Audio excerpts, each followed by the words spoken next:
Good morning everyone. आप सभी लोगों का स्वागत है। आज 21 जनवरी है, तो डेली न्यूज़पेपर एनालिसिस में देखेंगे हम लोग महत्वपूर्ण करंट अफेयर्स को जो कवर किया गया है। पीआईबी, दैनिक जागरण राष्ट्रीय संस्करण, जनसत्ता और पीटीआई से संबंधित महत्वपूर्ण करंट अफेयर्स को जो यूजफुल होगा यूपीएससी, बीपीएससी, यूपी पीसीएस के साथ साथ अदर स्टेट पीसीएस के लिए, जिसमें हम लोग पीटी, मेंस और इंटरव्यू तीनों स्तर की करंट अफेयर्स को कवर करते हैं, जो आपके लिए परीक्षा उपयोगी होगा। इसी के साथ हम लोग देखते हैं आज का महत्वपूर्ण प्रीलिम्स स्तर के कौन कौन से टॉपिक है जिसको हम लोग कवर करेंगे। सबसे पहले, अमेरिका में फिर ट्रम्प सरकार, अर्थात दूसरी बार ये राष्ट्रपति चुने गए हैं अमेरिका के 47वें राष्ट्रपति। तो इससे संबंधित और भी फैक्ट को हम देखेंगे, पीटी और इन चीज़ों को कवर करेंगे। साथ ही साथ देखेंगे चुनाव आयोगों का वैश्विक सम्मेलन 23-24 जनवरी 2025 को आयोजित हो रही है। तो इससे संबंधित हम पीटी फैक्ट और कुछ एस्पेक्ट को समझने का प्रयास करेंगे। यहाँ से प्रश्न कैसे बन सकते हैं, कैसे पूछे जा सकते हैं। नेक्स्ट टॉपिक देखेंगे, Edelman Trust Barometer report World Economic Forum के द्वारा जारी किया गया है। जैसा कि कल इस पर मैंने न्यूज़ कवर किया था, स्टार्ट हो गया इसका दावोस में सम्मेलन 5 दिवसीय, तो रिपोर्ट के साथ हुआ है। तो इस रिपोर्ट में क्या क्या बातें की गई, इससे संबंधित कुछ बातों को देखेंगे। फिर नेक्स्ट टॉपिक में रेलवे में आधुनिकीकरण को पर बढ़ेगा खर्च। तो आगामी जो बजट है वहाँ ऐसा अनुमान लगाया जा रहा है कि रेलवे के आधुनिकीकरण के लिए, इंफ्रास्ट्रक्चर को बढ़ावा देने के लिए बजट आवंटन की वृद्धि हो सकती है। तो इससे क्या प्रभाव पड़ेंगे, हम इस सभी क्षेत्रों को देखने का प्रयास करेंगे और यहाँ से कौन से पीटी फैक्ट प्रश्न बन सकते हैं उसको भी हम लोग देखेंगे। नेक्स्ट टॉपिक है, पेरिस जलवायु समझौते से हटेगा अमेरिका, व्हाइट हाउस की यह घोषणा। पहले से भी ट्रम्प सरकार जैसे ही आई है, यह घोषणा फिर से ज्वलंत हो गई और ऐसी बातें की जा रही है। यहाँ पर समझने का प्रयास करेंगे हम लोग पीटी के एस्पेक्ट से, मेंस के एस्पेक्ट से और इंटरव्यू के एस्पेक्ट से कि यह कैसे प्रभाव छोड़ेगा वैश्विक स्तर पर।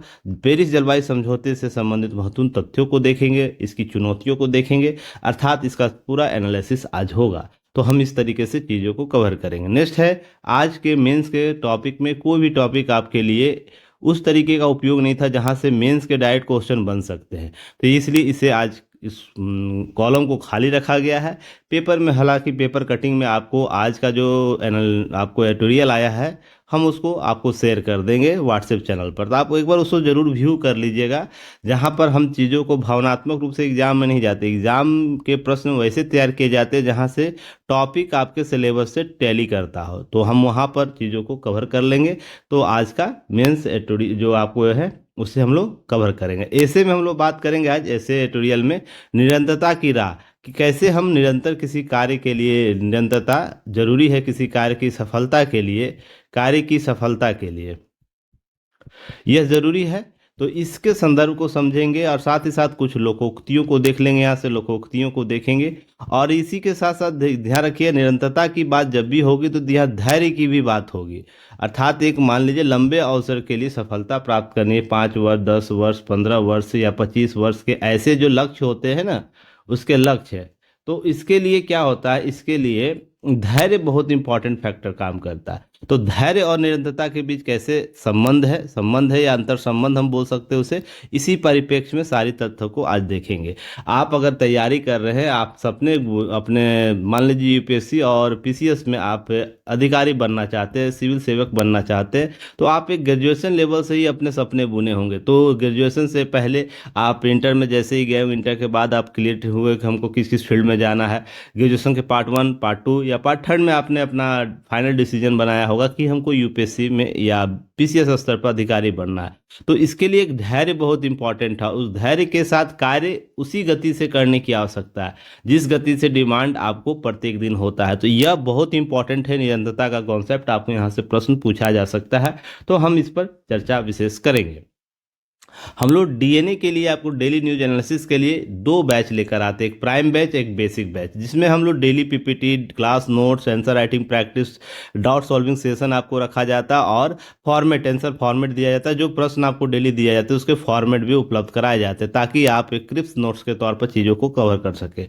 बेसिक बैच के बच्चों के लिए केवल पीपीटी आपको उपलब्ध करा दिया जाता है क्लास के बाद आपको एक निर्धारित समय पर। जो भी प्राइम बैच की सुविधाएं हैं आपको युक्ति या इसके ऐप पर अवेलेबल होता है, तो आपको कमेंट सेक्शन और जो डिस्क्रिप्शन बॉक्स होता है वहाँ पर आप जाके चीज़ों को डाउनलोड कर से लिंक अवेलेबल कराए गए हैं। यह जो बेसिक बैच है यूट्यूब चैनल पर बिल्कुल फ्री है, तो आप चैनल को सब्सक्राइब करके रेगुलर वॉच कर सकते हैं।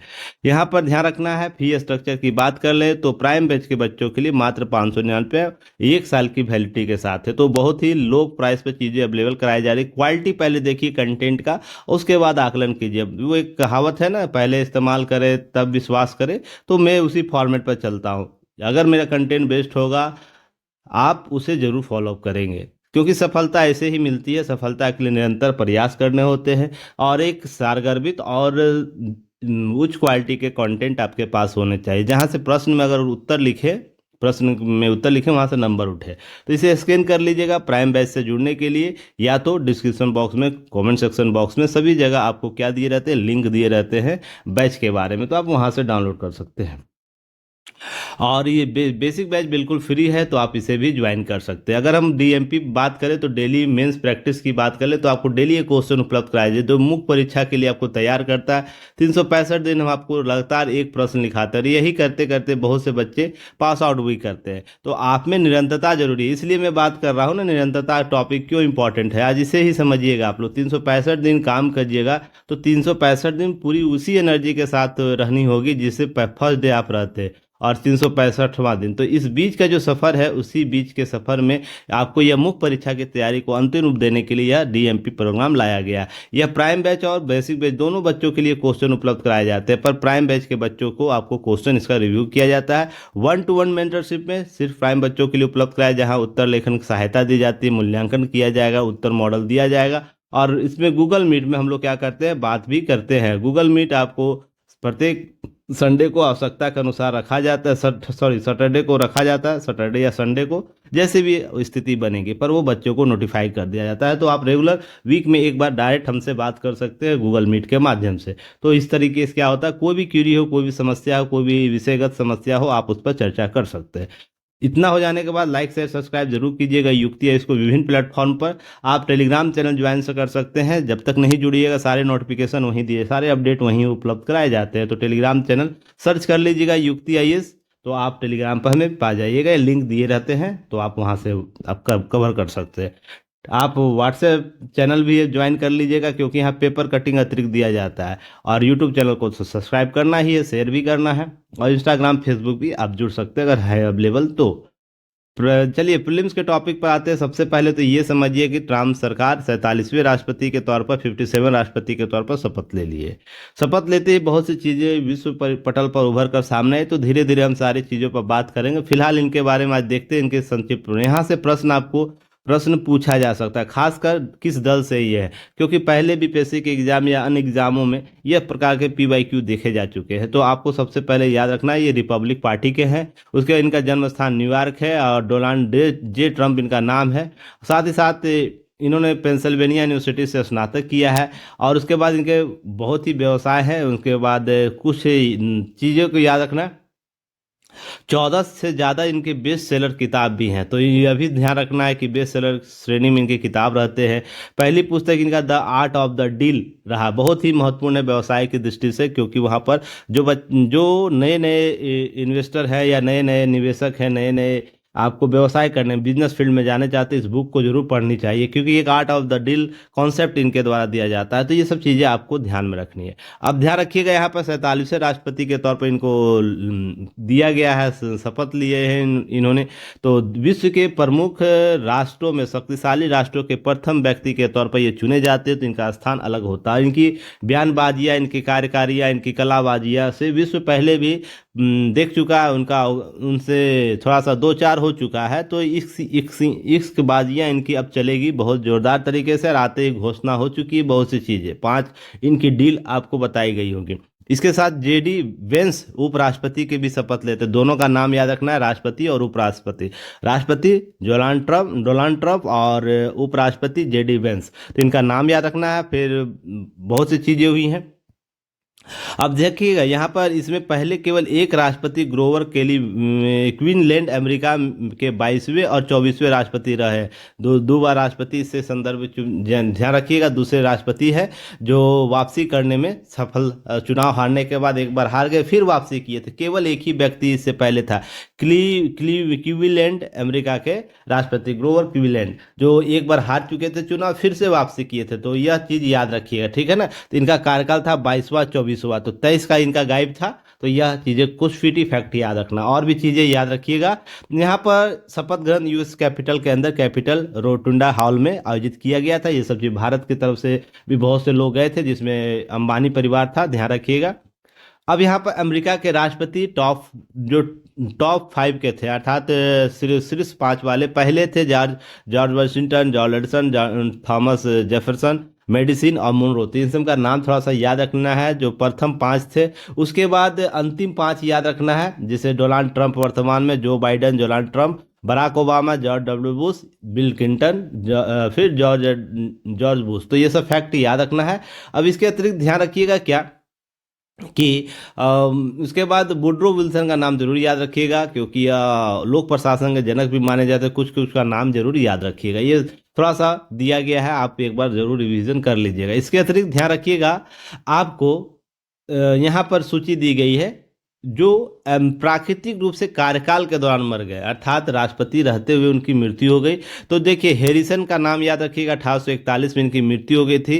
तो यहाँ पर 32 दिनों तक वो राष्ट्रपति रहे, सबसे छोटा कार्यकाल इनका माना जाता है। निमोनिया कारण इनकी मृत्यु हो गई थी। फिर टेलर, जेचरी टेलर का नाम याद रखना है, 1850 इनका ध्यान रखना है, 1850, जहाँ से 9 जुलाई 1850 को इनकी मृत्यु हुई। पेट में बीमारी हुआ था, कुछ आपको बीमारी के कारण, पेट की बीमारी कारण इनकी मृत्यु हुई। फिर हार्डिंग याद रखना है, वारेन जी हार्डिंग याद रखना है, इनका मृत्यु 1923 में हो गया था। कार्डियो अरेस्ट था, अर्थात दिल का दौरा पड़ गया था, जिसके कारण इनकी मृत्यु की। फिर रूजवेल्ट भी नाम याद रखना है, इनका नाम 1945 में इनकी मृत्यु हुई थी। और मस्तिष्क आपको स्ट्रोक के कारण इनकी मृत्यु हो गई थी। और 1933 से 45 के बीच यह रूजवेल्ट क्या कर रहे थे, शासन कर रहे थे अमेरिका के राष्ट्रपति के तौर पर। और किस विश्व युद्ध में इनका राष्ट्रपति शासन था, तो मुझे भी बताइएगा। कार्यकाल में थे, अमेरिका के राष्ट्रपति थे, तो ये थोड़ा सा फैक्ट मुझे बताइएगा। चलिए आगे बात करके, कार्यकाल के दौरान हत्या किन किन अमेरिकी राष्ट्रपति की हो चुकी है। तो अब्राहम लिंकन का, जेम्स गारफील्ड का, मैककिले का और जॉन एफ कैनेडी का। तो ये 4 लोगों का नाम याद रखना है जिनके हत्या कर दी गई थी। तो थोड़ा सा चीज़ों को थोड़ा सा देख लेना है, चीज़ों को कवर कर लेना है। क्लियर है।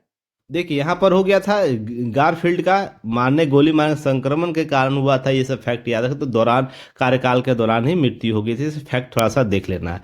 चलिए एक प्रश्न का अभ्यास कर लेते हैं। निम्नलिखित में से किस अमेरिकी राष्ट्रपति का उनके कार्यकाल के दौरान हत्या कर दी गई। Warren G Harding, William Henry Harrison, Frederick D Roosevelt और विलियम मैककिले। तो थोड़ा सा कमेंट सेक्शन में उत्तर बता देना है, ताकि आप सही उत्तर तक पहुंच सके। क्लियर है। अभी सभी बच्चे क्या करें, आंसर जरूर दे। नहीं तो क्या होता है ना कि जब यही सवाल 2-4 महीने के बाद आपके आसपास गुजरेगा तो मिस हो जाएगा दिमाग में। पता चलेगा टॉपिक भी किए हैं, उस पर रिवीजन भी किए हैं, फिर भी आप एग्जाम हॉल में इसको सही नहीं कर पाए। इस प्रकार के प्रश्न पूछे जा सकते हैं, ऐसा नहीं है। चुनाव आयोग का वैश्विक सम्मेलन 23-24 जनवरी 2025 को आयोजित हो रही है। तो ध्यान रखिएगा क्यों हो रहा है। तो वर्ष 2024 में ध्यान रखिएगा, वर्ष 2024 में लगभग 70 देशों में आपको चुनाव हुए थे, वहाँ के जनप्रतिनिधियों के लिए। तो 2024 का जो वर्ष था ना, चुनावी वर्ष, निर्वाचन वर्ष बोला जा रहा था। तो इस फैक्ट को याद रखिएगा। और 76वां साल मनाएगा चुनाव आयोग इस साल, अपने स्थापना दिवस के तौर पर, जो 25 जनवरी 1950 की स्थापना हुआ था। तो 76 वर्ष यह मनाएगा। तो ध्यान रखिएगा, इसी अवसर पर वह 23 और 24 को जनवरी को क्या कर रहा है, 2 दिवसीय सम्मेलन आयोजित कर रहा है, जहां पर विश्व के सभी निर्वाचन आयोगों को वह आमंत्रित किया है। 30 से अधिक प्रतिनिधि हिस्सा लेने की संभावना, ये सब बातें की जा रही है। अब एक समकालीन चुनाव प्रबंधन और परिप्रेक्ष्य के मुख्य क्षेत्रों पर विचार आदान प्रदान किया जाएगा। अपने आइडियाज को एक दूसरे के साथ, देशों के साथ क्या किया जाएगा, शेयर किया जाएगा, ताकि चुनाव के दौरान जो समस्या होती है, प्रबंधन कैसे होता है, उसका परिप्रेक्ष्य क्या होगा, इन सभी मुद्दों पर चर्चा की है। इसके लिए किन किन देशों के द्वारा यहाँ प्रतिनिधि आएंगे? Bhutan, Georgia, Namibia, Uzbekistan, Sri Lanka, Indonesia, Kazakhstan, Ireland, Mauritius, Philippines, रूसी संघ, ट्यूनीशिया, नेपाल आदि के प्रतिनिधि शामिल होंगे। ध्यान रखिएगा, मुख्य चुनाव आयुक्त जो राजीव कुमार है, इनका सम्मेलन का मेजबानी करेंगे। और ये सब फैक्ट याद तो आप लोग को होगा ही। चुनाव आयोग की स्थापना कब हुई थी? 1950 में 25 जनवरी। इस दिन कौन सा दिवस मनाया जाता है? कमेंट सेक्शन में मुझे बताइएगा। फिर इसका मुख्यालय नई दिल्ली में। संरचना, एक मुख्य चुनाव आयुक्त और दो चुनाव आयुक्त। तो अभी एक मुख्य चुनाव आयुक्त तो आपको राजीव कुमार बता दिया गया। दो अन्य चुनाव आयुक्त कौन कौन है, पीटी फैक्ट में मुझे बताइएगा। कमेंट सेक्शन में उत्तर दे दीजिएगा। इससे पहले भी चर्चा, जब इनकी नियुक्ति हुई थी, चर्चा मैंने किया था। तो नियुक्ति राष्ट्रपति के द्वारा किए कार्यकाल 6 वर्ष या 65 वर्ष जो भी पहले हो तब तक होता है। ये सब फैक्ट याद रखने, पीटी फैक्ट। अगर इसके अतिरिक्त हम बात करें चुनाव आयोग की स्वतंत्रता और निष्पक्षता की बात करें, तो चुनाव आयोग के सदस्यों उनके कार्यकाल के दौरान नहीं हटाया जा सकता। ये सबसे इंपॉर्टेंट है। जब इनकी नियुक्ति हो जाएगी, उनको हटाया नहीं जा सकता। उन्हें गलत आचरण के लिए महाभियोग जैसी प्रक्रिया, ध्यान रखिएगा, जैसी प्रक्रिया, एक जटिल प्रक्रिया है, जटिल प्रक्रिया जिसमें जो सदन में मत और उपस्थित होने वाले जो लोग हैं उसमें से अनुपातिक रूप से इनका जब तक वोट नहीं मिलेगा, तो ये सब फैक्ट याद रखना है। बहुत ही जटिल प्रक्रिया है। तो ये सब इसके कारण इसकी निष्पक्षता बनी रहती है इनके कार्य के लिए। और प्रमुख कार्य क्या है इसका? है चुनाव प्रक्रिया संचालन करना, जिसमें लोकसभा, राज्यसभा, राज्य विधानसभाओं का चुनाव शामिल होता है। राष्ट्रपति, उपराष्ट्रपति का चुनाव आपको कराना रहता है। तो ये सब फैक्ट इसका महत्वपूर्ण चुनाव प्रक्रिया संचालन कराता है। वहीं चुनावी घोषणा, तारीख तय करना इसका महत्वपूर्ण कार्य है। चुनाव के लिए नियम और आचार संहिता लागू कराना। आचार संहिता के संदर्भ में पहले भी न्यूज कवर कर रखा। वैधानिक स्थिति नहीं है, पर यह समान व्यवहार के तौर पर चुनाव आयोग इसे क्या करता है? लागू करवाता है और सटीकता से लागू करना चाहता है। राजनीतिक दल का पंजीकरण कराएगा, मान्यता देगा। तो कमेंट सेक्शन में मुझे बताइएगा अभी कितने राष्ट्रीय दल हैं, कौन कौन है, कमेंट सेक्शन में बता दें। क्योंकि जब बना था, आम आदमी पार्टी को दिया गया था, तो मैंने उस पर न्यूज भी कवर किया है। चुनावी खर्च की सीमा तय करना और जांच करना इसका मुख्य उद्देश्य होता है। चुनाव के दौरान कानून व्यवस्था को बनाए रखना है, तो ऐसी मंशा रहती है कार्य करने की। अब ध्यान रखिएगा, 25 जनवरी को राष्ट्रीय मतदाता दिवस, नेशनल वोटर डे मनाया जाता है। ये कब से मनाया जा रहा है? ये कम से कम पीटी फैक्ट बताए कब से मनाया जा रहा है। ये सब सारे न्यूज को मैं पहले के न्यूज एनालिसिस में कवर कर रखा। जो बच्चे पुराने हैं वो तो उत्तर दे ही देंगे, नए हैं तो थोड़ा ढूंढने का प्रयास कीजिएगा। चलिए आगे हम बात करते हैं। संवैधानिक प्रावधानों की बात करें तो भाग 15 के अनुच्छेद 324 से 29 के बीच आपको निर्वाचन आयोग से संबंधित प्रावधान दिए गए। उसके लिए इसको स्वतंत्रता दी गई है कार्य करने का, दीक्षा, निर्देशन, नियंत्रण संबंधी। तो 324 में, अनुच्छेद 324 में आपको ध्यान रखना है कि जो मेरा लास्ट डिजिट है फोन नंबर का, 3 लास्ट डिजिट आपको इसी से है, जो आपको फर्स्ट मेरा नंबर है, उसमें अधिक्षण, निर्देशन और नियंत्रण एक चुनाव आयोग में निहित किया जाता है। वहीं अगर हम बात करें 325 में, तो एक व्यक्ति धर्म, नस्ल आदि लिंग के आधार पर उसकी विशेष मतदाता होते सूची में शामिल करने से, दावे करने से अयोग नहीं होगा। तो यहाँ पर उसकी अयोग्यता संबंधित बात की गई है। जाति, किसी भी जाति, धर्म, लिंग और इसके आधार पर हम उसे अयोग घोषित नहीं कर सकते हैं। उसके लिए उसके लीगल प्रावधान बनाए गए। तो आप उसको जब तक नहीं उसका उल्लंघन करेंगे, आपको मतदाता सूची में शामिल कर, जो भारत में जन्म लिया है।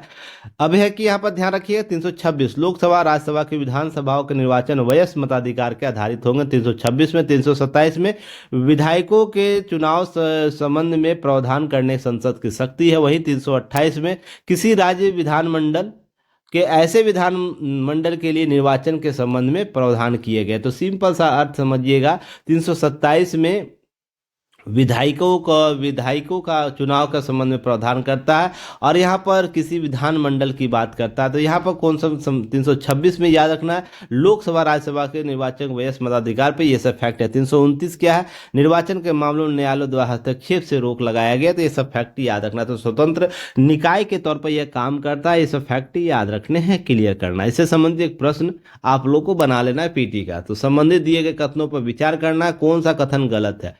324 दिया गया, 327 दिया गया। तो 324 में निर्वाचन हेतु अधिक्षण, निर्देशन, नियंत्रण, एक चुनाव आयोग को निहित किया जाएगा, यह कथन सही है, गलत है। 327 में लोकसभा एवं राज्यों के विधानसभाओं के निर्वाचन वयस्क मताधिकार पर आधारित होंगे, क्या यह कथन सही है, गलत है, मुझे बताइएगा। केवल एक, केवल दो, न तो एक न तो दो, और एक दो दोनों, कौन सा कथन गलत है आप कमेंट सेक्शन में बता दीजिएगा। नेक्स्ट टॉपिक पर आते हैं, देखते हैं। देखिए रिपोर्ट इंपॉर्टेंट है, जिसमें एडलमैन ट्रस्ट बैरोमीटर बोला जा रहा है रिपोर्ट वर्ल्ड इकोनॉमिक फोरम विश्व आर्थिक मंच के द्वारा। यहाँ पर कुछ ध्यान रखिएगा, भरोसे के मामले भारत फिसलकर तीसरे स्थान पर इस रिपोर्ट में बातें की गई है। देखिए आपको विश्व आर्थिक मंच पर बैठक दावोस में स्विट्जरलैंड में आयोजित हो रहा है। उससे पहले सरकार, व्यवसाय, मीडिया और गैर सरकारी संगठनों पर आम लोगों के भरोसे के मामले में एक भारत हसान फिसल कर तीसरे पायदान पर आ गया।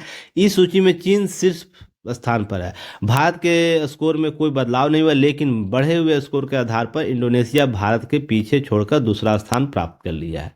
अगर हम बात करें विश्व आर्थिक मंच की वार्षिक बैठक शुरुआत पहले जारी इस रिपोर्ट के साथ होती है। आम आदमी ने भरोसे के समग्र सूची में चीन फिर शीर्ष पर रहा, जबकि भारत इस अंक में होने के बाद तीसरे स्थान पर खिसक गया। बढ़ोतरी हासिल करने में इंडोनेशिया दूसरे स्थान पर, चौथे पायदान पर यूएई, पांचवें स्थान पर सऊदी अरब। 28 देशों का सर्वेक्षण, इसमें जापान, ब्रिटेन की जगह सबसे निचले स्थान पर देखा गया।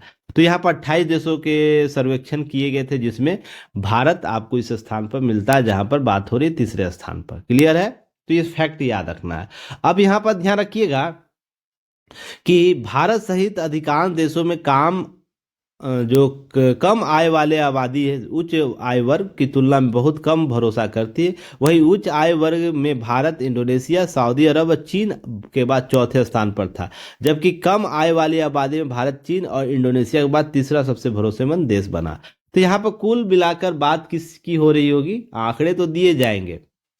ध्यान रखिएगा, जब हम बात करते हैं शासन की बात करते हैं, शासन की बात करते हैं, प्रशासन की बात करते हैं, मैं दोनों में आप लोग एक शब्द यूज करता हूं, सेवा की आपूर्ति। याद है सेवा की आपूर्ति? आप लोग पढ़ते होंगे, सुनते होंगे। तो सेवा की आपूर्ति हर क्षेत्र के लिए उपयोगी होता है। आप वो उच्च आय वर्ग के लिए सुविधा दे रहे हैं, निम्न वर्ग की आय को सुविधा दे रहे हैं, या मध्यम आय वर्ग के सुविधा दे रहे हैं। सुविधा के स्तर, मात्रा में भी बात होती है। तो सेवा की आपूर्ति आप किस तरीके से दे रहे हैं, जिससे लोगों को भरोसा हो रहा है आपके कार्य गतिविधि पर, यही रिपोर्ट यह बताता है जिसमें हम बात कर रहे हैं। अब यहाँ पर कुछ चीजें याद रखिएगा इसके अतिरिक्त। इसके अपने फायदे नुकसान होते हैं। विश्व आर्थिक मंच पर ऐसी बातें उभर कर सामने आ रही है। 28 देशों में जहां पर बड़े बड़े राष्ट्र हैं, मजबूत राष्ट्र हैं, वहां पर भारत का स्थान यहाँ तीसरे अंडर 3 में आना भी एक महत्वपूर्ण रूप से उपलब्धि है। पर यहाँ पर चीजों को समझिएगा कि विश्व आर्थिक मंच है क्या। विश्व आर्थिक मंच सार्वजनिक और निजी सहयोग के लिए एक अंतर्राष्ट्रीय संगठन है, जो करता वैश्विक क्षेत्रीय उद्योग एजेंडा को आयाम देने के लिए समाज के अग्रणी राजनीतिक, व्यवसायिक, सांस्कृतिक और अन्य अभिकर्ताओं को शामिल करता है। एक आइडिया डेवलप मंच के तौर पर भी इसे हम बोलते हैं, तो ताकि यहाँ पर बहुत से देश के राष्ट्रीय और अंतर्राष्ट्रीय हितों को सुरक्षित किया जा सके, उसके मुद्दे पर बात किया जा सके। साथ साथ इकोनॉमी कैसे राष्ट्रीय हित के लिए, अंतर्राष्ट्रीय हित के लिए इंपॉर्टेंट है, उसके जो एसेट है, उसके जो तंत्र है, उसको कैसे विकसित करना, इसकी बात होती है। अब यहाँ पर मुख्यालय जनेवा स्विट्जरलैंड में है, पर इसकी बैठक दावोस में होती है, ध्यान रखना है। क्लियर है? स्थापना मैकने इंजीनियर के जो हार्वर्ड के एक लोक प्रशासन के मास्टर डिग्री वाले जर्मन प्रोफेसर क्लास स्वाब के द्वारा 1971 में की गई थी। मूल रूप से यूरोपियन प्रबंधन मंच के तौर पर, ध्यान रखिएगा, यूरोपियन मैनेजमेंट फोरम के तौर पर, अर्थात यूरोप के इकोनॉमी व्यवस्थाओं को मैनेजमेंट करने के लिए, प्रबंधन करने के लिए वैश्विक और जो यूरोपीय संघ में जो अंतर्विरोध उत्पन्न हो रहा है इकोनॉमी को लेकर, उसके लिए किया गया था, ताकि एक ग्रेटर यूरोप को बनाया जा सके। क्लियर है? विश्व पर अपनी अलग पहचान बनाने के लिए सब मूल रूप से पीछे का बैकग्राउंड रहा था। अब कुछ रिपोर्ट जारी करता है, जैसे ग्लोबल रिस्क रिपोर्ट जारी करेगा विश्व आर्थिक मंच के द्वारा, ग्लोबल जेंडर गैप रिपोर्ट करेगा, ग्लोबल कम्पिटिटिव रिपोर्ट जारी करेगा, energy transition index, future of the jobs report करेगा, यह रिपोर्ट जारी करता है। इसके अतिरिक्त और भी ट्रेवल एंड टूरिज्म कंपीटेंस रिपोर्ट आपको जारी करेगा, ग्लोबल ह्यूमन कैपिटल रिपोर्ट जारी करता है, the future of the nature and business report जारी करता है, ग्लोबल साइबर सिक्योरिटी आउटलुक जारी करता है विश्व आर्थिक मंच के द्वारा। तो ये विस्तृत रिपोर्ट है, तो इसके बारे में थोड़ा सा संक्षिप्त चर्चा आप लोग जरूर देख लीजिएगा, जिसमें हम बात करते हैं ग्लोबल रिस्क की बात करें तो उभरते जोखिमों के विश्लेषण करता है, जलवायु परिवर्तन, आर्थिक संकट, साइबर खतरा और सामाजिक असमानताओं के बारे में चर्चा करेगा। वार्षिक दावोस शिखर सम्मेलन पहले जारी किया जाता है, तो इसे फैक्ट याद रखिए, यहाँ से प्रश्न आपको बार बार पीटी में पूछे जाते हैं।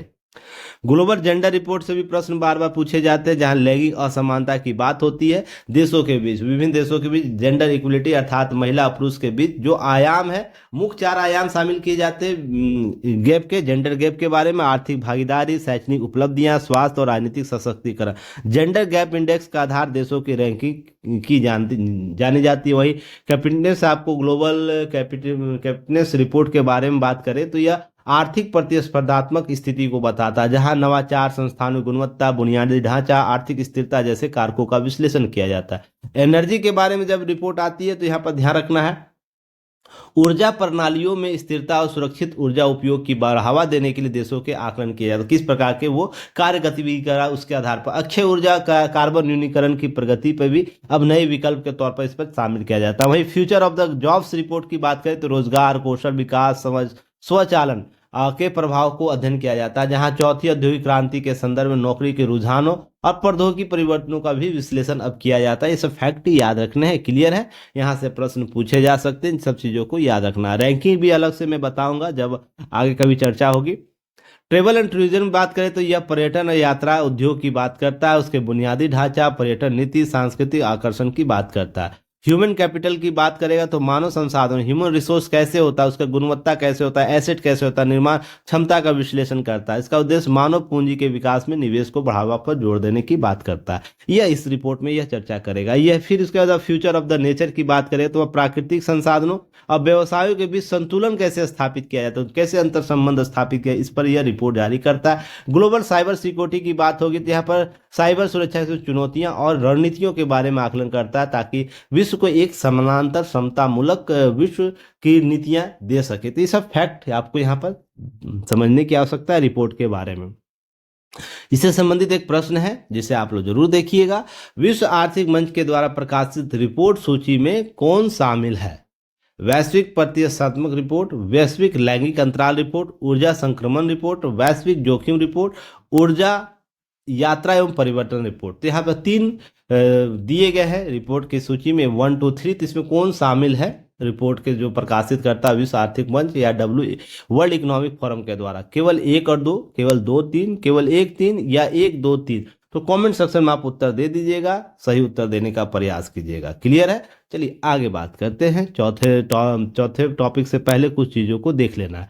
देखिए 70 बीपीएससी के लिए आप लोग के लिए सामर्थ्य और प्रवाह बैच चलाया जाए। सामर्थ्य में मेंटरशिप अर्थात होमवर्क सीरीज के तौर पर भी चीज़ें अवेलेबल कराई। कुछ बच्चों का बहुत क्यूरी आ रहा है तो हम लोग चीज़ों को एक्टिवेट मोड में काम कर रहे हैं, तो सभी बच्चे इसमें ज्वाइन कर सकते हैं। अगर आप 90 डे के साथ काम करना चाहते हैं, एक टारगेट काम करना चाहते हैं, डेली पढ़िए, डेली नोट्स को, क्रिप्स नोट्स को देखिए, उसके बाद अपने आंसर को जरूर मॉडिफाई कीजिए। यहाँ पर बहुत सी चीज़ें आपको अवेलेबल कराई जाती है, तो इसके लिए एक अलग से वीडियो बनाया गया, उसे देख लीजिए। नहीं तो आप 8709323791 पर कॉल कर लीजिएगा और कोई भी समस्या हो बात कर लीजिएगा। प्रवाह में आपको टेस्ट दिए जाते हैं, टेस्ट जिसमें आपको उससे पहले क्रिप्स नोट्स आपको दे दिया जाता है डेली बेसिस पर, तो चीज़ें को आप कवर कर सकते हैं। क्लियर है?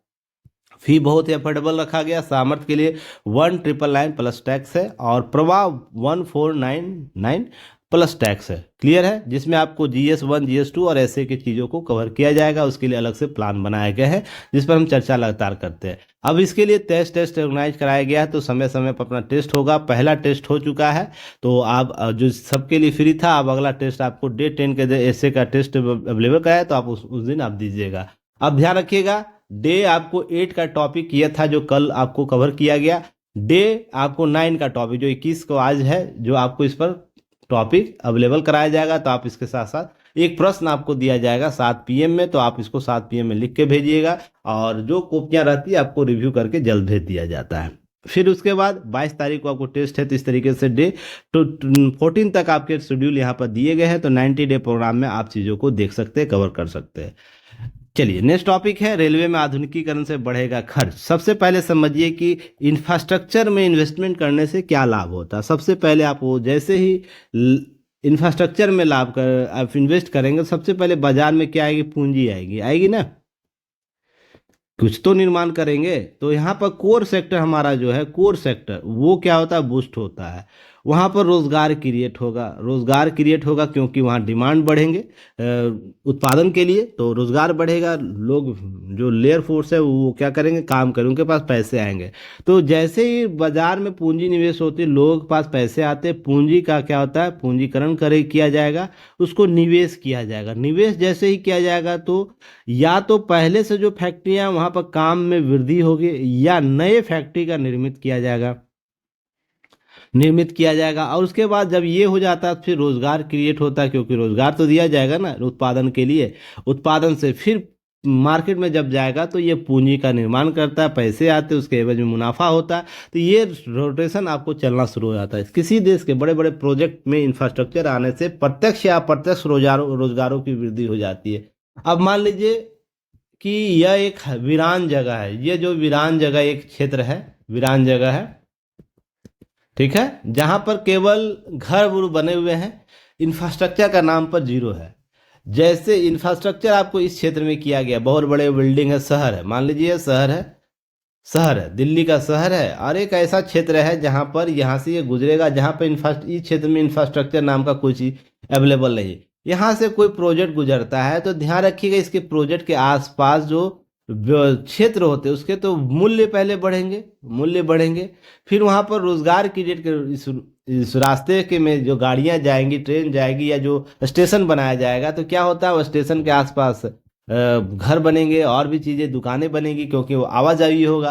तो यहाँ पर ध्यान रखिएगा, यहाँ पर निवेश बढ़ता है, निवेश बढ़ेगा तो फिर वही सर्कुलर वाला कॉन्सेप्ट स्टार्ट हो जाएगा, यहाँ के स्टेशन के आसपास वाला। तो वहाँ के लोगों को रोजगार मिलेगा, प्रत्यक्ष या अप्रत्यक्ष रूप से, ये परोक्ष या अपरोक्ष रूप से मिलता है। तो उस क्षेत्र का विकास होना शुरू हो जाता है। तो ध्यान रखिएगा, जो भी इंफ्रास्ट्रक्चर का कॉन्सेप्ट होता है वो अम्ब्रेला योजना होता है, अम्ब्रेला छाता योजना हम लोग जिसको बोलते हैं, छाता योजना। एक योजना लाओ, उससे अधिकतर आपको क्या होगा, जब यहाँ पर मान लीजिए स्टेशन यहाँ निर्मित किया गया, नया निर्मित किया, तो यहाँ पर नगर पालिका वाले कॉन्सेप्ट होंगे, व्यवस्था, साफ सफाई की व्यवस्था की जाएगी।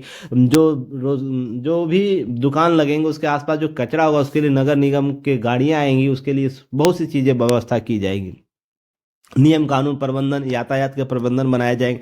तो सभी इकोसिस्टम उसमें काम करने लगते। इसलिए अगर किसी क्षेत्र का विकास करना, सर्वांगीण विकास करना, अधिकतम विकास करना, तो क्या करना, एक इस प्रकार के इंफ्रास्ट्रक्चर वाला प्रोजेक्ट डाल दो।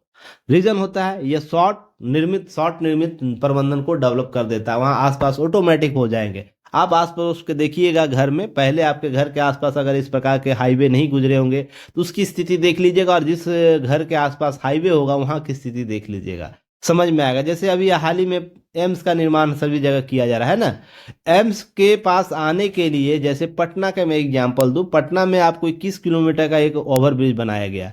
अभी हाल ही में पटना के लिए जब एम्स के आसपास के जो क्षेत्र है वहां पर आने के लिए स्पेशल डेडिकेटेड कॉरिडोर बनाया गया, जिसके कारण मरीजों को आसान हो। तो इसके आसपास के क्षेत्रों का क्या हुआ, विकास हुआ। इसी तरीके से रेलवे में भी होता है। इस तरीके क्या होगा, जहां जहां ये रेल रूट जाएगा तो ये क्या होगा कि वहां पर चीजें होंगी, बढ़ेंगी, रोजगार बढ़ेंगे। अब है कि 2.90 लाख करोड़ रुपए होने का दावा किया जा रहा है। तो इसमें क्या केवल रोडवेज ही, रेल का नेटवर्क ही विकसित किया जाएगा, या इसके इंफ्रास्ट्रक्चर पर बात की जाएगी, रेलवे के हाई क्वालिटी गुणवत्ता युक्त सेवाओं की बात होगी। तो सभी चीजें हो रही हैं। अधिक ट्रैक का विस्तार, मार्च में 2027 से 400 high speed Vande Bharat train चलाने का लक्ष्य रखा गया। 25-26 के लिए 2.55 लाख रुपए से बढ़कर हो सकता है अगले बार 2.90 लाख रुपए आवंटित होता है। वर्तमान में 25-26 के संदर्भ में हम बातें कर रहे हैं। अब यहाँ पर ध्यान रखिएगा, भारत का इस दौरान अपने सड़क नेटवर्क का लगभग 60% विस्तार करके इसमें 1,46,000 किलोमीटर से अधिक कर दिया गया। इस तरीके से सड़क परिवहन मंत्रालय का बजट 6 गुना बढ़ा है। इस तरीके रेल बजट की बात हो रही, भूमि अधिग्रहण चुनौतियों का सामना करना, खर्च सीमा में कमी करने के लिए सब बातें हो रही है। कुल मिलाकर अगर बात की जाए तो यहाँ पर कुछ फैक्ट है जिसमें ध्यान रखना है। 24-25 के दौरान सरकार ने रेलवे के लिए रिकॉर्ड 2,62,000 करोड़ रुपए का पूंजीगत व्यय आवंटित किए। वहीं 24-25 के लिए आपको सकल बजटीय सहायता आपको 2,52,000 करोड़ रुपए का है। तो इस तरीके से आप देखते हैं बजट आवंटन 2,52,000 किया गया, पूंजीगत के लिए 2,62,000। अब इससे पहले 23-24 में सकल बजटीय सहायता 2,40,000 करोड़ था, 200 भी ऐड कर लीजिएगा, अप्रोक्स चलिएगा। 13-14 में यह मात्र 2,800 करोड़ हुआ करता था। तो ये सब फैक्ट समझिएगा, इंफ्रास्ट्रक्चर कैसे हुआ। और ये दो राय नहीं है, मैं पर्सनली बात करूं, रेलवे में बहुत सुधार हुए। अगर राजनीतिकरण आप ना करना चाहें तो आज से 13-14 पहले, हम 10 की बात करें, 9 में मैं खुद बात कर रहा हूँ, जब दिल्ली में गया था तो दिल्ली राजधानी का मेरा ऑरा कुछ और था। पहले जब आप ग्रेजुएशन किए रहते हैं तो आपको समझ में आता है कि देश की राजधानी उच्च क्वालिटी की गुणवत्ता होती होगी। पर ऐसे जब दिल्ली के स्टेशनों पर कूड़ा देखा, रेलवे स्टेशनों पर कूड़ा देखा, एयरपोर्ट के आसपास की सुविधाएं देखी, तो आपको लगा कि वही बजबजाती नालियां देखी, तो समझ में आया कि नहीं, ये ओरा वो नहीं है जो हम लोग किताबों में पढ़ते हैं। ठीक है ना, जब आप दूसरों के मुंह से सुनते हैं, जब आप धरातल पर जाते हैं तो आपका हकीकत पता चल जाता है। आपको रेलवे स्टेशन बदबदाती गंदगियां आपको दिखती होगी, भिन भिनाती मक्खियां दिखती होंगी। पहले 2013 से पहले जब आपको स्वच्छता अभियान नहीं लाया गया था, तो ये सब चीज़ समझिएगा। रेलवे में अभी आप कहीं भी चादर बिछा के सो जाइए, आपको हाइजीनिक का प्रॉब्लम नहीं होगा, है ना, हाइजीन का प्रॉब्लम नहीं होगा। तो ये सब चीज़ें समझिएगा आप। क्यों जरूरी है, आप किसी भी रेलवे स्टेशन में जाइए, रेलवे से जाइए, आप उच्च गुणवत्ता वाले सुविधाएं ले सकते हैं। जितने जिनके पास पैसे होंगे उस अनुसार गुणवत्ता वाले सुविधा ले पाएंगे। हाँ, हालांकि कुछ और भी चुनौतियां हैं जिसको सुधारने की आवश्यकता है, पर धीरे धीरे चीज़ें मॉडरेट हो रही, चीज़ें सुधार हो रहे हैं। और भी सरकार को अपेक्षा चाहिए उन सब क्षेत्रों में काम करने की। तो फिलहाल हम इस बात पर कर रहे थे कि रेलवे इंफ्रास्ट्रक्चर के क्षेत्र में कई उपलब्धियां हासिल की। पिछले 10 वर्षों में रेलवे ने 31,100 ट्रैक किलोमीटर चालू किए। ट्रैक बिछाने गति 2014-15 में मात्र 4 किलोमीटर प्रतिदिन था, वहीं बढ़कर 23-24 में ये 14.54 किलोमीटर हो गया था। आज 15 किलोमीटर के आसपास हो गया है, 14.5 किलोमीटर जिसे हम लोग बोल सकते हैं। अब है 14 से 24 के दौरान भारतीय रेलवे ने लगभग 41,655 रूट किलोमीटर जो विद्युतीकरण कर दिया, जबकि 2014 तक केवल 21,414 रूट किलोमीटर का विद्युतीकरण किया गया था। सोचिए 10 सालों में सरकार ने दुगना काम कर दिया इस फील्ड में। तो हम क्या करते हैं, हाई स्पीड ट्रेनों को ला सके, इंफ्रास्ट्रक्चर को डेवलप कर सके, ये सब चीज़ें याद रखिए। इसी साथ पीएम गति शक्ति मिशन लॉन्च किया गया, तो मल्टी मॉडल कनेक्टिविटी के सक्षम बनाने पीएम गति शक्ति मिशन के तहत 3 आर्थिक रेलवे गलियारों को हाल ही में क्या किया, चिन्हित किया गया, इस पर काम होगा। ऊर्जा खनिज और सीमेंट गलियारा 1992 परियोजना इसके लिए चिन्हित किए गए। बंदरगाह कनेक्टिविटी गलियारा 42 परियोजनाओं को चिन्हित किया गया। उच्च यातायात घनत्व गलियारे जिसमें 200 परियोजनाओं को पहचान की गई है। अगले बजट में हो सकता है इस पर काम हो जाए। तो सोच के देखिए देश में कितना इंफ्रास्ट्रक्चर डेवलप होगा। तो इससे वो गतिशीलता वाला कॉन्सेप्ट जो मैंने बताया, सर्कुलर इकोनॉमी बात होने लगेगी, तो यहीं से चर्चा होगा। अब पीएम गति शक्ति नेशनल मास्टर प्लान आपको दिया गया था, यहाँ पर ध्यान रखिएगा। कनेक्टिविटी मजबूती कर national highway 2 lakh kilometre integrated network बनेगा, ये सब बातें की गई थी। तो इस चार्ट को अच्छे से देख लेना है, कवर कर लेना है, ताकि आप चीज़ों को कवर कर सके, पीएम गति शक्ति नेशनल मास्टर प्लान के साथ इंफ्रास्ट्रक्चर को जोड़ सके। क्लियर है? चलिए आगे हम बात करते हैं, इसमें एक क्वेश्चन को देख लेना है। पीएम गति शक्ति योजना मुख्य फोकस किस पर है? मल्टी मॉडल कनेक्टिविटी विकास पर, बुनियादी ढांचा परियोजना का समन्वय करना, हरित ऊर्जा परियोजना का विस्तार करना, कौशल विकास कार्यक्रमों को क्रियान्वयन करना। यहाँ पर दिए गए कथन के अनुसार देखते हैं, केवल 1 और 2 मुख्य फोकस बिंदु है, केवल 2 और 4 मुख्य फोकस बिंदु है, 1 और 3 मुख्य फोकस बिंदु है, 1, 2, 4 मुख्य फोकस बिंदु है। तो कमेंट सेक्शन में इसका उत्तर बताइएगा। ए बी सी डी कौन होगा? ए का ए होगा, बी होगा, सी होगा, डी होगा, कौन सा बताइएगा 4 का? तो चलिए कमेंट सेक्शन में वेट करेंगे। सबसे important PT fact, mains fact और इंटरव्यू फैक्ट। पेरिस जलवायु समझौते से हटेगा अमेरिका, व्हाइट हाउस की ऐसी घोषणा हो रही है, पहले भी हो चुकी है, ऐसी नई बात नहीं है। कौन कर चुका है? जो वर्तमान के राष्ट्रपति, जो पहले कार्यकाल में हुआ करते थे। यूनेस्को से भी बाहर आने की घोषणा कर रखे थे इनके द्वारा।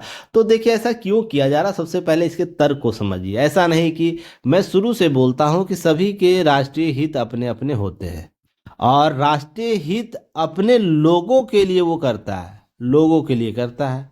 हाँ, हालांकि इसके प्रभाव आपको वैश्विक स्तर पर दिखने चाहिए, वैश्विक स्तर पर देखने चाहिए। आपका नेतृत्व किस रूप से है, यह भी आपको ध्यान रखने की जरूरत है। आपका प्रभाव कैसे, आपका किया गया कार्य कैसे प्रभाव छोड़ेगा अन्य राष्ट्रों पर, यह भी आपको दायित्व के साथ समझना चाहिए। तभी ऐसे राष्ट्रीय हितों के लिए निर्णय लेने चाहिए। जब हम जलवायु परिवर्तन की बात करते हैं ना, तो उसके संबंध के पीछे के मुद्दे ऐसे ही कवर होंगे, ऐसे ही अचानक आप नहीं छोड़ सकते। आपको मौलिक अधिकार है, मौलिक अधिकार है अपने राष्ट्रीय हितों में निर्णय लेना। पर आपके साथ इस मौलिक कर्तव्य भी जुड़ा हुआ है, मौलिक कर्तव्य भी जुड़ा हुआ है वैश्विक परिप्रेक्ष्य में।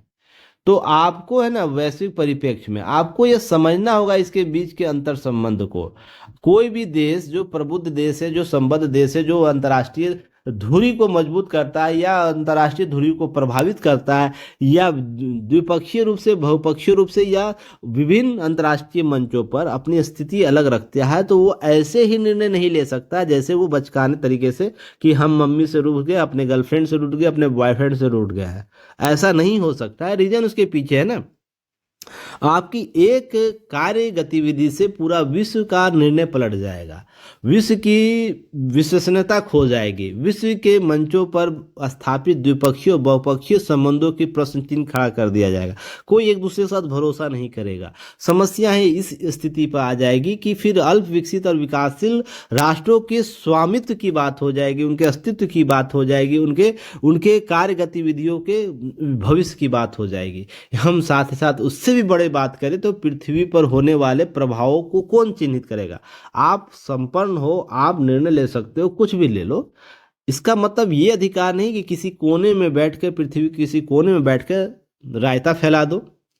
यह समझने का होगा, आप लोगों को समझने की आवश्यकता होगी कि रायता फैलाने का अधिकार आपको नहीं दिया गया। हाँ, आप हो सकता है ये छोटा सा देश होता है, कोई मान ले छोटा सा देश जो नाम मात्र का योगदान देता है, फिर भी उसे अपने राष्ट्रीय हितों को ध्यान में रख के अंतर्राष्ट्रीय दायित्व को समझने की आवश्यकता है कि आपका अंतर्राष्ट्रीय दायित्व क्या है। वसुधैव कुटुंबकम का कॉन्सेप्ट क्या आपको समझना होगा। केवल बचकाने हरकत की वजह से कि मेरी गर्लफ्रेंड रूस गई है, आज बात नहीं हुआ, मेरे बॉयफ्रेंड रूठ गया, मुझसे बात नहीं हुआ, तो हम रूठ जाएंगे, 10 दिन बात नहीं करेंगे चलो, या माँ बेटे के बीच हमेशा, या पिता और बेटे के बीच हमेशा विवाद ऐसा रहता है, चलिए आप मेरे ईगो को हट कर दिए तो हम आपसे बात नहीं करेंगे, ये आपसे हम बोलना छोड़ देंगे। ये सब कॉन्सेप्ट वैश्विक राजनीति में नहीं होता। आपको आपके अधिकारों के साथ आपके कर्तव्य का निर्वहन स्वतः करना होता है। उसके लिए आपके अस्तित्व पर क्यों नहीं प्रश्न चिन्ह खड़ा हो जाए। आप फिर से दोबारा मान लीजिए, अभी हाँ, अभी इजराइल और हमास का मुद्दा जो आप लेकर आए थे, कितना बेहतर इनिशिएटिव था। अब यह इजराइल और फिलिस्तीन के बीच यह मुद्दा होगा कि क्या इस स्टेटस सिंबल में जो अमेरिका सहयोग दिया है, क्या उसकी वैलिडिटी बची रहेगी या नहीं रहेगी। फिर आप जा रहे हैं यूक्रेन और रूस के मामले में, तो क्या रूस यह समझेगा या यूक्रेन यह समझ पाएगा कि आपका स्टेटस सिंबल क्या बचा रहेगा। ये सब समझने की जरूरत हो, केवल ये बचकाने हरकत से नहीं होगा। तो यहाँ पर समझने की आवश्यकता है, फिर भी उसके राष्ट्रीय हितों को समझना है। क्या बोलता है अमेरिका, अमेरिका की दृष्टि से देखते हैं। अमेरिका ये 1 जून 2017 को औपचारिक रूप से पेरिस जलवायु समझौते से हटने की घोषणा की थी। यह निर्णय तत्कालीन जो राष्ट्रपति डोनाल्ड ट्रंप थे, जो वर्तमान में 47वें राष्ट्रपति बने अमेरिका के, उनके लिए लिया गया था। उनके द्वारा तर्क दिया गया था कि यह समझौता अमेरिका के आर्थिक वृद्धि को बाधित करता है और अमेरिकी उद्योग को अनुचित प्रतिबंध लगाता है, ऐसा बात बोलता है।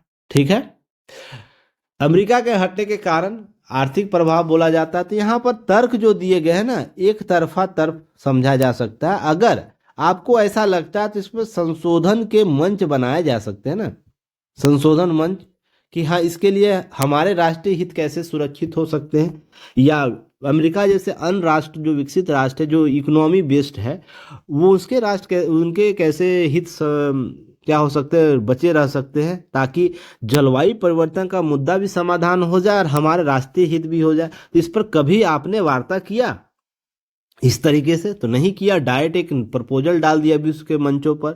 अब जलवायु परिवर्तन का स्टेटस सिंबल खराब हो रहा है। तो ये सब चीजें समझिएगा। अभी आर्थिक प्रशासन में बोल रहा है, ट्रंप प्रशासन का दावा किया समझौता अमेरिकी उद्योगों को नुकसान पहुंचाएगा, लाखों नौकरियां खत्म हो जाएगी। तो अरे भाई, एआई का कॉन्सेप्ट है तो वैसे भी लाखों नौकरियां समाप्त होती है। नई नई टेक्नोलॉजी डेवलप हो रहे तो नौकरियां समाप्त हो रही, तो एक नए नौकरी फील्ड तो डेवलप होता है ना। अब जो एआई पहले नहीं जानता था, तो एआई जो सीखेगा उससे नए रोजगार क्रिएट होंगे। अब ब्लॉकचेन टेक्निक डेवलप हो रहा, और भी XYZ चीजें आ रही हैं, तो क्या नए रोजगार क्रिएट नहीं होगा? तो आप एक का प्रतिस्थाप करते तो दूसरे का प्रतिस्थापन भी तो होते हैं।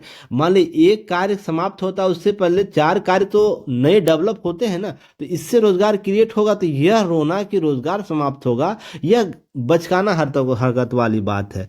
आपको नए विकल्प तलाशने की आवश्यकता। हमें वर्तमान में ये स्थिति मिली है, ये स्थिति है, तो ये स्थिति के अनुसार हम कैसे जीवित रहेंगे, हम अपने लोगों को कैसे सुरक्षित रख पाएंगे, हम अपने लोगों को रोजगार कैसे मुहैया कराएंगे, या विश्व को हम कैसे इससे लाभ दे पाएंगे, इस पर सोचने की आवश्यकता, न कि इस डर से, इस भय से कि आपके इस कार्य गतिविधि से आपके यहाँ रोजगार समाप्त हो जाएगा। अरे भाई, जलवायु परिवर्तन में आपके और भी विकल्प तलाशे जा सकते हैं, वहां पर अपने नागरिकों को कौशल बनाओ, उस नागरिकों को उस विकल्प के लिए राजी करो। तो ये सब फैक्ट आपको करने होंगे, आपको जस्टिफिकेशन देना होगा आपके चीजों को लेकर। अब चीन और भारत जैसे विकासशील देशों अधिक लाभ मिलने का तर्क देते हैं, तो भाई भारत और चीन का मुद्दा मत लो, नहीं तो समस्या और विगत हो जाएगी। तुमने जब शोषण किया, तुमने जो रायता फैलाया, यूरोप ने जो रायता फैलाया पिछले 200 सालों में, वो रायता समेटने के लिए किस संस्था पर जाए? अगर भारत और चीन अभी भी डेवलप नहीं होगा, अपने लोगों को वो सुविधा नहीं देगा, तो फिर आप बपोती बना के रखे हो विश्व का। तो ये चीज समझना होगा। मैंने कुछ दिन पहले ही बता रखा है कि जब जब आप इस तरीके से काम करोगे ना, आपका ही विरोधी हो जाएगा और वैश्विक मंच पे नए संगठनों का निर्माण हो जाएगा और तुम लोग चुई चुई करते रह जाओगे। एक ध्रुव बना लेगा रूस, चीन और भारत, ठीक है ना, और अपने मंचों के आधार पर तृतीय विश्व को ले लेगा। और उसके बाद तुम यूरोप वाले चुनिंदा देश अपने पैसे को लेकर ना, अपने कंक्रीट बाजरों को लेकर विश्व का नेतृत्व करते रह जाओ, कुछ नहीं कर पाओगे। क्योंकि एकता में बल होता है, एकता के साथ नीतियां निर्वहन करने की जो लोकतांत्रिक प्रक्रिया अगर अपना ली गई ना, बस चीन इस और चीन का मुद्दा ये फंस जाता है ना। चीन चीजें को अमेरिकी की नीतियों से देखता है। अगर भारत को चीन वसुधैव कुटुंबकम की दृष्टि से देखना लगे ना, तो अमेरिका जैसे देशों, यूरोप जैसे देशों की स्थितियां खड़िया खड़ी हो जाएगी। रीजन यहाँ पर केवल एक विकल्प फंस रहा। तो यहाँ पर समझने की आवश्यकता है, चीन और भारत के संदर्भ में आप अपनी नीतियों को नहीं देखो। आपने जो रायता विश्व में फैला रखा था जलवायु परिवर्तन को लेकर, यूरोप के कंट्री और अमेरिका जैसे जो विकसित देश है, कनाडा जैसे राष्ट्रों के द्वारा, तो क्या उसका दायित्व आप निर्वहन करोगे या नहीं करोगे? अभी आग में जल रहे हो तो भारत थोड़ी जल रहा है, चीन थोड़ी जल रहा है। आग की जनी होती है भारत और चीन में। समस्या समझो इस चीज को। कितना घटना देखे हो भारत और चीन में, आग का घटना देखे हो, जलवायु परिवर्तन से मर गए हैं सारे लोग। हाँ, प्राकृतिक आपदा से होती है, तो प्राकृतिक आपदा के लिए नहीं, आपदा प्रबंधन कॉन्सेप्ट काम कर रहा है। पर आपके यहाँ लगातार आग जल रहा है, इतना बड़ा विश्व के नेता बने बने फिरे बैठते और आग नहीं बुझा पा रहे हो। तो इस समझो, जलवायु परिवर्तन की समस्या को समझो कि जब दूसरे के लिए कुएं खोदो, सबसे पहले अपने कुएं में गिरोगे, और गिरोगे तो कोई बचाने भी नहीं आएगा। में मियाँ के रह जाओगे, इस बात पर समझिएगा। ऊर्जा संतुष्टता की बात करें, ट्रंप प्रशासन समझौता अधिकारों कोयला के लिए बात करता है, ऊर्जा कमजोर होता है। राष्ट्रवादी दृष्टिकोण, अमेरिका फर्स्ट की नीति अपनाता है। हवाला देते हुए कहा कि यह समझौता अमेरिका के हितों के खिलाफ है। तो अमेरिका फर्स्ट आप दो, आपके राष्ट्रीय हित के लिए इंपॉर्टेंट है, वो जरूरी है किसी राष्ट्र का एकजुट रखना। पर विश्व के जब नेतृत्व आप करते एक महत्वपूर्ण देश हैं, तो आपको समग्र विकास की बात करनी होगी, वसुधैव कुटुंबकम की बात करनी होगी, समग्र देशों के साथ समग्र विचारों की बात करनी होगी। नहीं तो फिर आपका मीडिया लेट होने वाला है।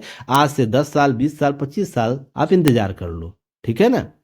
फिर वैश्विक प्रतिक्रिया इसी में आता है। इस निर्णय के बाद दुनिया भर की आलोचना, यूरोपीय संघ, चीन, भारत, अन्य बड़े देश पेरिस समझौते के समर्थन के लिए प्रतिबद्ध दिखते हैं, और हर बार कोप सम्मेलनों में भारत इस प्रकार के मुद्दों को रखता, उजागर करता है। विकसित देशों की दकियानुसी बातों को प्रतिबंध लगाना प्रयास करता है, उनके विरोध में खड़ा हो जाता है, ताकि हम उन चीजों को आयाम दे सके। अमेरिका के इस कदम जलवायु परिवर्तन के खिलाफ वैश्विक परिवेश में झटका माना गया। ये सब है। जो बाइडेन प्रशासन का रुख था कि 20 जनवरी 2021 को, यह पहले कार्यकाल में ऐसे कह चुके थे, राष्ट्रपति जो बाइडेन अपने पदभार ग्रहण करने के दिन ही अमेरिका को पेरिस जलवायु समझौते वापस शामिल करने की प्रक्रिया शुरू की। यह कदम जलवायु परिवर्तन प्रति अमेरिकी प्रतिबद्धता पुनः प्रतिस्थापित करता है। फिर आपको यह चुनाव के बाद आते हैं तो घोषणा ऐसी आने लगती है, हवाएं अटकलें लगने लगती है। तो आपको समझना होगा, जो बाइडेन ने जो आपने रायता फैलाया था उसको संभालने का प्रयास किया। आपको क्यों नहीं, मान के चलिए आप इतनी बड़ी इकोनॉमी हो, उसमें से आपका 1% लॉस हो जा रहा है, तो क्या विश्व की जनसंख्या के लिए आप, विश्व नेतृत्व के लिए 1% आपका नुकसान नहीं सह सकते? इतना सेल्फनेस वाला ये आपका आइडियोलॉजी डेवलप हो चुका है। सोच के देखिए, इतनी पूंजीवाद कॉन्सेप्ट आप नहीं लेकर चल सकते। आपको समाजवाद का कॉन्सेप्ट लेकर चलना होगा, आपको सभी देशों को साथ लेकर चलना होगा। उसके लिए 1%, 2%, 5% आपका नुकसान हो रहा तो आपको सहना होगा, क्योंकि आपने उससे कई गुना मुनाफा कमा रखा है इन राष्ट्रों से। क्लियर है? तो ये सब चीज़ों को समझने का प्रयास कीजिएगा। अगर हम बात करें पेरिस जलवायु समझौते के बारे में, तो यह पेरिस जलवायु समझौता 2015 में संपन्न एक ऐतिहासिक अंतर्राष्ट्रीय संधि है, जिसका उद्देश्य क्या था? जलवायु परिवर्तन के दुष्प्रभाव को सीमित करना और वैश्विक तापमान वृद्धि 2 डिग्री से नीचे करना था, 1.5 डिग्री के आसपास, जो आपको कहाँ तक ले जाना था? जो औद्योगिकरण के पूर्व की स्थिति को ले जाना था। वहीं इसके साथ इसे संयुक्त राष्ट्र जलवायु परिवर्तन फ्रेमवर्क कन्वेंशन अर्थात UNFCCC के तहत अपनाया गया था। ये सब कॉन्सेप्ट आपको, की पॉइंट आपको याद रखना है। इसमें बातें जो मैं आगे बोलूंगा, ये सब बातें यहाँ लिखी गई, एक राउंड इस पर जरूर देख लीजिएगा आप लोग। इसके अतिरिक्त हम बात करते हैं, मुख्य उद्देश्य की बात करते हैं, तो वैश्विक तापमान वृद्धि 2 डिग्री से नीचे सीमित करना था। इसे 1.5 डिग्री तक सीमित करने का प्रयास रखा था, जो औद्योगिक क्रांति के पूर्व की स्थिति थी। ग्रीन हाउस गैस उत्सर्जन को कम करना और 21वीं सदी के उत्तरार्ध में कार्बन तटस्थता को प्राप्त करना, जो सभी लक्ष्य रखें 2050 तक न्यूट्रल होने के लिए, कार्बन तटस्थ होने के लिए, वो कारण का बहुत से देशों अपनी घोषणा कर रखा, भारत भी 2070 तक कर रखा है। ये सब याद रखना है। वहीं जलवायु परिवर्तन के प्रभावों की बात करें तो विकासशील देश वित्तीय और तकनीकी सहायता प्रदान करता है। वित्तीय प्रवाह की बात करें, ग्रीन हाउस गैस उत्सर्जन को कम करने, जलवायु अनुकूलन की सहायता के लिए काम करे। इसका मुख्य उद्देश्य है आपको पेरिस समझौता का। विकास क्रम की बात करें, प्रारंभिक पहल 1992 में रियो डी जेनेरियो पृथ्वी शिखर सम्मेलन से होता है, जहां पर UNFCCC के में अपनाया गया था। इसका उद्देश्य था ग्रीन हाउस उत्सर्जन को कम करना। 1997 में क्योटो प्रोटोकॉल अपनाया जाता है और वहां पर विकसित देश ग्रीन हाउस गैसों के उत्सर्जन को कम करने के लिए बाध्यकारी लक्ष्यों को केंद्रित करते हैं क्योटो प्रोटोकॉल के तहत। उसके बाद पेरिस समझौता आता है, जिसकी न्यू 2009 में आपको कोपेनहेगन जलवायु शिखर सम्मेलन में पेरिस समझौते का खाका तैयार होता है। 2011 डरबन में आपको क्या किया जाता है? नए कानूनों के समझौते की सहमति बनती, जो सभी देशों पर लागू होगा। पेरिस समझौते का गठन 2015 में हो जाता है। उसके बाद 12 दिसंबर 2015 को पेरिस समझौता अपनाया जाता है। 196 देशों के द्वारा अपना लिया जाता है, सहमति दे दिया जाता है। 2016 में आपको 4 नवंबर 2016 को पेरिस समझौता लागू होता है और 55 देशों के अनुमोदन के साथ, जो कुल वैश्विक उत्सर्जन कम से कम 55% के लिए उत्तरदायी थे, उनके द्वारा समर्थन दे दिया जाता है और यह लागू हो जाता है और अपने उद्देश्यों के लिए काम करने लगता है। अब विशेषता क्या है इसकी? पेरिस जलवायु समझौते के मुख्य विशेषता राष्ट्रीय स्तर पर निर्धारित योगदान, NDC का निर्माण करता है। भारत भी देखते हैं NDC अपने जलवायु लक्ष्यों को निर्धारित करता है। प्रगति के निर्णय के लिए एक पारदर्शिता फ्रेमवर्क लागू करता है। वित्तीय सहायता, विकसित देशों के विकासशील देशों $100 अरब प्रति वर्ष वित्तीय सहायता सहयोग प्रदान करना होगा, ऐसा लक्ष्य रखा गया था। पर इस पर अभी तक 2015 से अभी तक इस पर कोई अंतिम राय नहीं बन रखी है। हालांकि लास्ट अबू धाबी सम्मेलन, कोप सम्मेलन में निर्णय लिए गए थे, पर एक तरफा था, एक पक्षीय था। इसके लिए विरोध प्रदर्शन आपको विकासशील और विकसित राष्ट्रों के द्वारा कर दिया गया था। यह राशि 2025 तक बढ़ाई जा सकती, यह बातें की गई। लचीले अनुकूलन आपको बताई गई थी, जहां पर जलवायु परिवर्तन के प्रभावों के सामना करने देशों की अनुकूलन योजना था। जैसा देश समस्या होगा वैसा हम नियम कानून बना सकते हैं, ऐसी बातें होती है। चुनौतियां क्या इसके बीच में?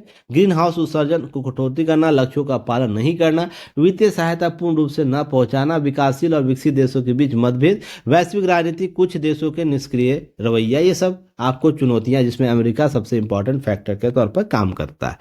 इस तरीके से चीजों को समझिएगा, इस तरीके से कॉन्सेप्ट आपके आएंगे प्रश्न में, मेंस में। अब यहाँ पे एक आपने आज एक सरप्राइज रखा गया आप लोग के लिए एक क्वेश्चन में। आज का प्रश्न है 21 जनवरी का, जलवायु परिवर्तन समझौते से संबंधित अमेरिकी और भारतीय नीतियों के समीक्षात्मक चर्चा करें। मैंने चर्चा किया जलवायु परिवर्तन के बारे में, अमेरिकी नीतियों के बारे में। अब भारतीय नीतियों के बारे में चर्चा नहीं किया। इस प्रकार के अगर प्रश्न एग्जाम में आपको आ जाते, जो कंटेंट आपने पढ़ा है वो कंटेंट तो आया आधा, और आधा कंटेंट क्या अलग आया जो आपने पढ़ा ही नहीं, तो कैसे लिखते हैं इसकी आज प्रैक्टिस आप लोग को कर लेनी है। हालांकि जब आंसर फॉर्मेट हम देंगे तो उसमें भारतीय नीतियों की विस्तृत मैं चर्चा कर दूंगा, पर आपको देखना है कि आज मैं चेक करूंगा कितने बच्चे इसमें पास हो पाते हैं। अपने समीक्षात्मक चर्चा कर लेते हैं 250 शब्दों में, शब्द सीमा आप चीज़ों को देख लीजिएगा और अच्छे से उत्तर लिखकर 7 PM तक भेज दीजिएगा। कहाँ? युक्ति है इसके ऐप पर, जो आप लोग का पेड ग्रुप का चैट बॉक्स है उसमें, या तो व्हाट्सएप ग्रुप जो बनाया गया वहाँ, दोनों जगह में कहीं भेज सकते हैं। चीज़ों को हम कवर करें। इससे पहले सारी कॉपियाँ चेक कर दी गई है, आप लोग अपने अपने कॉपियाँ देख लेंगे। क्लियर है? तो मैं वेट करूंगा। मेंस का टॉपिक नहीं है तो इस पर चर्चा नहीं होगी। ऐसे वाले टॉपिक में आते हैं। तो देखिए, निरंतरता की राह में सबसे पहले ध्यान रखिएगा, नित बाड़ी एक राजस्थानी कहावत है, मतलब नियति के रूप में रोजाना कार्य करना सबसे बड़ी है। अर्थात देखिए, यह नहीं है कि आपने उद्देश्य क्या तय किए हैं, लक्ष्य क्या आपने बनाया, यह महत्वपूर्ण नहीं। महत्वपूर्ण यह है उसको प्राप्त करने के लिए आप में निरंतरता कितनी है, उसकी मात्रा कितनी है, उसमें रफ्तार कितनी है। ये तीन फैक्टर याद रखिएगा। आपसे सफलता का प्रथम तीन सीढ़ी माना जाता है, सीढ़ी इसको माना जाएगा। इसी पर चढ़कर आप उस उद्देश्य की पूर्ति कर सकते हैं, उस लक्ष्य को पूर्ति कर सकते हैं। उसके बीच के संबंध होते हैं धैर्य का। धैर्यवान व्यक्ति ही संबल रूप से उस उद्देश्य की प्राप्ति कर सकता है। अब ऐसा नहीं कि आज कोई आएगा और बोलेगा मुझे यूपीएससी क्लियर करना है, आज कोई आएगा खड़ा होकर बोलेगा आज ही मैं बीपीएससी क्लियर कर लूँगा, एमपीपीसीएस, यूपीपीसीएस, आरएस, इस प्रकार एसवाईजेड, या आज ही मैं प्रधानमंत्री बन जाऊंगा। ऐसा नहीं हो सकता है। जो इसका एग्जाम्पल आप समझ सकते हैं किससे, राहुल गांधी से आप समझ सकते हैं। राहुल गांधी से युवराज हैं, युवराज हैं, युवराज हैं किसके, कांग्रेस के। तो सोच के देखिए इनके लेगेसी को। इनके यहाँ राष्ट्रपति बन सॉरी प्रधानमंत्री बन चुके हैं तीन तीन लोग, फिर भी यह देश का प्रधानमंत्री नहीं बन सकता है। क्यों नहीं बन सकता? क्योंकि उसे अपने कार्य को प्रूव करना होगा, अपने उद्देश्यों के लिए वो कार्य गतिविधि करने को निरंतर, जिससे जनता को ये लगे और कांग्रेस को सीट या मेजोरिटी दे, जिसके आधार पर वो पार्टी बना सके केंद्र में सरकार। इसके लिए वो लगातार काम कर रहे हैं, लगातार काम कर रहे हैं। पहले राहुल गांधी का ऑरा कुछ और था, वर्तमान में देखिए कुछ और है। लोगों से मिल रहे हैं, लोगों से बात कर रहे हैं। देखिए सबके टीआरपी काम करते हैं, एचआर काम करता है टीआरपी, या हम बोले पर्सनल जो आइडेंटिटी बदलने का टीम होता है वो करता है। पर जब आप लगातार काम करने लगते हैं उस क्षेत्र में, तो लोगों में आपका ऑरा बदलने लगता है और आप उस कार्य के लिए अब सफल होने के करीब होते हैं। तो राहुल गांधी से समझ सकते हैं उनका सारा सुख सुविधा है, फिर भी वो देश के प्रधानमंत्री नहीं बन सकते हैं, क्योंकि उनके पीछे उस तरीके के मेंडा नहीं है, उस तरीके की कार्य गतिविधि नहीं जिससे उनको उद्देश्य तक पहुंचाए। तो वो अपने कार्य में लग गए हैं। इस साल जब भारत जोड़ो अभियान चला है, उसके बाद उनका ऑरा देखिए बदल गया है। तो ये सब चीज़ देखिए एक समय के बाद जब उनमें काबिलियत आ जाएगा तो उस प्रकार से देश का नेतृत्व करने का, तो जरूर जनता उसे वोट देकर सफल बनाएगी। तो आप ये सीख सकते हैं कि आप किसी भी उद्देश्य की प्राप्ति करने के लिए आपके पीछे का बैकग्राउंड काम करता है एक मात्र तक, एक माध्यम तक, न कि संपूर्ण माध्यम तक। आप गरीब हो तो गरीब हो, संपन्न नहीं हो तो ये कारक हो सकता है आपकी सफलता में देरी हो सकती है, या पहले मिल सकती है, ज़्यादा जीविका होगा। हो सकता है आप संपन्न परिवार से हो तो एक कारक हो सकता है आपकी सफलता का, पर एकमात्र कारक नहीं हो सकता है। उसके पीछे केवल एक और एकमात्र कारक यह है कि आपने उस उद्देश्य को प्राप्त करने के लक्ष्य कितने निर्धारित किए। तो इसी कॉन्सेप्ट को आपको इससे समझना है, इस लेख के माध्यम से। तो इस लेख को देखिएगा और कॉन्सेप्ट को समझिएगा। अब यहाँ जब हम बात करते हैं तो यहाँ पे कुछ कीवर्ड से जिसके आधार पर आपको प्रश्न पूछे जा सकते हैं, इससे संभावित प्रश्न, जैसे अटल प्रयास सफलता की कुंजी है। अर्थात आपके प्रयास जब अटल हो जाते हैं, उसमें निरंतरता आ जाती है, तो आप सफलता की कुंजी प्राप्त कर सकते हैं, लक्ष्य प्राप्त कर सकते हैं। इसके लिए यह एक कोटेशन लोकोक्तियां हैं। धैर्य और निरंतरता पर्वत भी समतल हो जाते हैं, धैर्य और निरंतरता से पर्वत भी समतल हो जाते हैं। ऐसे लोकोक्तियां बनाकर आपसे प्रश्न पूछ सकता है। एक कदम बार बार बढ़ाओ, मंजिल खुद पास आएगी। निरंतर प्रयास से ही हर कठिनाई पार किया जा सकता है। दृढ़ नायक वही होता है जो रुकता नहीं। अर्थात यहाँ भी निरंतरता की बात हो रही, धैर्य की बात हो रही, इसकी इकोसिस्टम की बात हो रही होगी। बार बार गिरने के बावजूद भी उठकर चलने से ही रास्ता बनता है। समय के साथ छोटे प्रयास भी बड़ा बदलाव लाते हैं। अर्थात छोटे छोटे प्रयास आप कर रहे हैं समय के साथ, तो वो भी एक दिन बड़ा प्रयास लाएगा, बदलाव लाएगा। तो ये सब चीज़ें ध्यान रखें। निरंतर चलने वाली मशाल कभी बुझती नहीं। तो ये सतत प्रयासों से ही किसी लक्ष्य को हासिल किया जा सकता है। इससे संबंधित इस प्रकार के लोकोक्तियां बनाकर या इस प्रकार कोटेशन बनाकर आपसे प्रश्न पूछा जा सकता है ऐसे के निबंध के टॉपिक में। तो आप इसको तैयार कर लीजिएगा, इसके कंटेंट को समझ लीजिएगा, चीज़ों को कवर करने का प्रयास करिए। कोई भी समस्या हो तो दिए गए नंबर से बात कर सकते हैं या हमारे वेबसाइट पर लॉगिन कर सकते हैं www.ukti.in पर। साथ ही जो बच्चे ऐप डाउनलोड नहीं किए हैं तो description box, comment section box में ऐप के लिंक अवेलेबल है, आप वहां से डाउनलोड कर सकते हैं। थैंक्स फॉर हमें सुनने के लिए, समझने के लिए, देखने के लिए और अपना समय देने के लिए। फिर कल एक नए टॉपिक के साथ आपके सामने होंगे। चलिए धन्यवाद, जय हिंद।